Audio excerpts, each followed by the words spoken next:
وزي وزي بختورو سره وزي کلی مونږ سره چرته غاړه وزي او کلی د خدای چرته زری زری کی زمونږ زړونه یې زری زری کړه. الرحیم السلام علیکم ورحمۃ اللہ وبرکاتہ.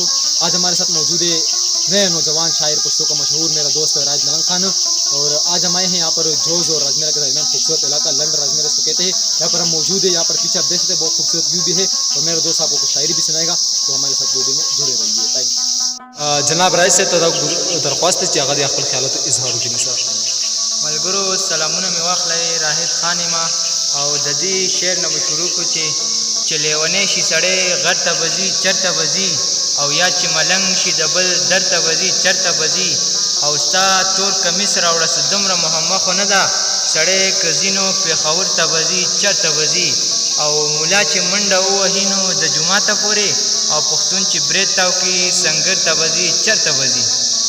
ډېره مننه راج خان.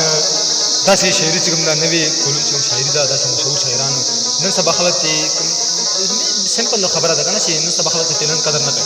تاسو دا شاعري شته, پښتو شاعري ده, او موږ دا پلیټفارم یوز کوو انشاءالله. یو ورځ به انشاءالله تاسو غوټ شاعر جوړېږئ. زما دعاګانې تاسو سره دي, که څه پیغام ورکړل غواړئ د مننې کولو لپاره. ملګرو که زه څومره هم مخکې ځم نو دې کې به د زما د ملګرو ډېر غټ لاسي راحت ملنګ موږ ډېر شکرګزار یو چې نن موږ له دې ټایم راکړل غواړي, او داسې خاصه شاعري ډېر کم کو د شاعري لیکلو لپاره ډېر غټ دماغ او ډېر غټ تازه سوچ پکاري.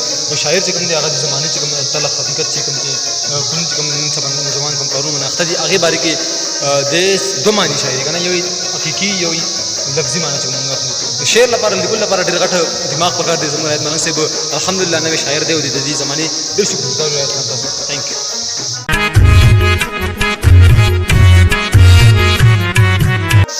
ملګرو سلامونه مې واخلئ, راحت خان یم. دا وخت زه د ضلع بډګرام په جوز کې موجود یم, او ما سره ډېر محترم جرنالست راقب خان موجود دی, او د دې شعر نه به شروع کړو چې د نفرتونو د خدای بیخ وباسي, محبتونه یې زرې زرې کړه, او ښکلي د خدای چېرته زرې زرې کړي زمونږ زړونه یې زرې زرې کړه. ملګرو راقب خان به تاسو سره یو څو خبرې کوي. سلامونه ملګرو, خفه کېږئ مه, پښتو باندې زما عبور اصل نه دی, نو اردو کې به دوه درې خبرې وکړو. دې وخت سره موجود دی راحت, تاسو پېژنئ راحت ملنګ خان ډېر یو فیمس شاعر دی, او نوی कहते हैं ना कि अभी अभी जो ग्रोथ में है ना, अभी अभी न्यू ज़माने का शायर है, काफ़ी ज़बरदस्त शायरी करता है, मैं बहुत पसंद करता हूँ. हम खुद बतौर जर्नलिस्ट में भी काफ़ी वीडियोस बनाई है, और राज मलंग मेरा अच्छा फ्रेंड भी है, उनके साथ काफ़ी अच्छे ताल्लुक भी है हमारे. और आज हम मौजूद हैं ज़िले बडग्राम के एक छोटे से गाँव जोज़ में. यहाँ पर बहुत ही खूबसूरत इलाका है, मैं आपको जूम करके दिखाता हूँ. आप देख सकते हैं मेरे बैकवर्ड एरिया में ये बहुत ही खूबसूरत इलाका है. यहाँ पर हम आए थे खसूसी, यहाँ पर मेरे दोस्त ने मुझे बुलाए थे, आप पीछे देख सकते हैं, और काफ़ी फेमस शायर भी है, और काफ़ी अच्छी दोस्ती भी है हमारी, और आज हमारे दरमियान काफ़ी गपशप भी हुई. ये इलाका विजिट के लिए बहुत ही खूबसूरत है. यहाँ पर बुलंद वाला पहाड़ है, और यहाँ पर बहुत ही खूबसूरत नदी आबादी सरसब्ज शादाब इलाका है. तो आप लोग भी ज़रूर आइए एक दफ़ा देखने के लिए. द्रुन और कदरदुन के शायर राज मलंग साहब जब मर गए तो दरख्वास्त थी 100 शेरों साथ सौ खिदमत की हाजिर.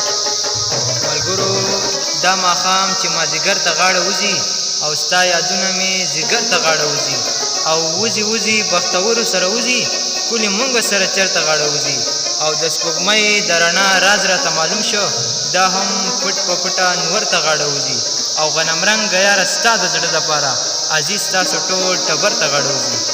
واه ډېره مهرباني ده شیرینه.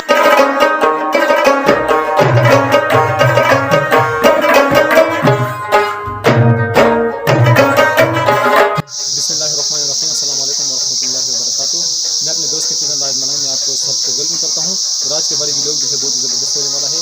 अपने गांव की कदीम रिवायत आप देख सकते हैं, पीछे यहाँ पर पहले लोग रहते थे, गार है, यहाँ पर बहुत ही बड़ी पत्थर है, आप देख सकते हैं. ये वीडियो मेरा दोस्त बना रहा है. यहाँ पर पहले ज़माने में लोग रहते थे, लेकिन आजकल यहाँ पर जो है खास जानवर रहते हैं, और ये बहुत ही बुलंद वाला इलाका है. आप देख सकते हैं, कैमरा घुमाएंगे मेरे दोस्त को आप देख लेंगे.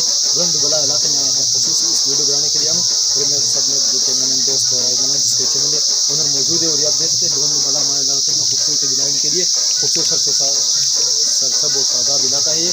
तो आप जैसे बुलंद बहाला पहाड़, और यहाँ पर जो है बिलाइन के बहुत ही ज़बरदस्त जगह है. जो लोग सैर व तफरीह को पसंद करते हैं वो लोग यहाँ पर विजिट भी कर सकते हैं. बडगाम का खूबसूरत इलाका है राजमेरा. तो देखने वाले नाज़रीन को शुक्रगुजार है हम, और चैनल को जरूर सब्सक्राइब करें. मिलते हैं नेक्स्ट वीडियो में, तब तक के लिए अल्लाह हाफ़िज़.